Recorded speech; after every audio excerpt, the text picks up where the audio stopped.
Halo Mams, perkenalkan nama saya Dr. Dema. Saya Dokter Andita. Di sini kita akan membahas seputar kehamilan dan kewanitaan. Oke, kemarin kita sudah bahas mengenai USG dan harus ngapain aja nih kalau tes pack positif. Nah, sekarang saat hamil biasanya tuh banyak Mams bertanya, "Dok, harus ngapain sih atau harus makan apa sih biar badannya atau otaknya tuh bisa pinter kayak dokter-dokternya gitu." Gimana, Dok? Kulitnya bagus, Kulitnya bagus. badannya tinggi, pengen jadi putri Indonesia gitu Betul. kan. Ya, jadi kecerdasan, tinggi badan, terus apa lagi tadi, kulitnya bagus.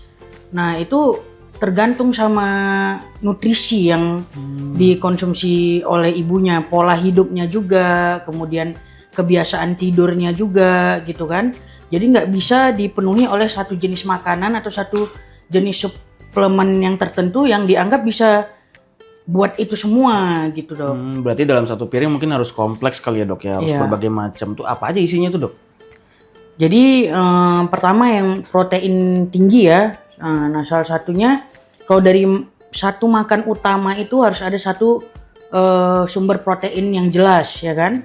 Nah, kalau untuk putih telur biasanya saya pribadi itu sering suruh pasien itu kalau dalam satu hari satu telur utuh, 2 putih telur. Terus kalau pasien trimester pertama kan biasanya mual tuh, gimana? Ya, nah kalau yang mual-mual itu satu telur utuh satu putih telur itu udah jago tuh Dok, bisa masukin itu minimal ya gitu. Kemudian jadi setiap makan itu tidak hanya putih telur atau telur utuh aja ya, tetap harus ada sumber protein lain. Misalnya dari protein hewani atau nabati itu harus tetap ada di menu makanan pagi, siang ataupun malamnya. Berarti daging-dagingan, sayur-sayuran harus lengkap juga ya, Benar. Dok. Mungkin nyemil kali, Dok, ya, tambahan kali ya. Ya, nyemilnya juga bisa pakai yogurt ya, yogurt tinggi protein, edamame dan sebagainya. Nah, sekarang gini Dok, pasien kan sering nanya nih, harus minum susu nggak Dok? Oke. Susu hamil. Jadi untuk susu hamil itu biasanya hanya pelengkap, Dok.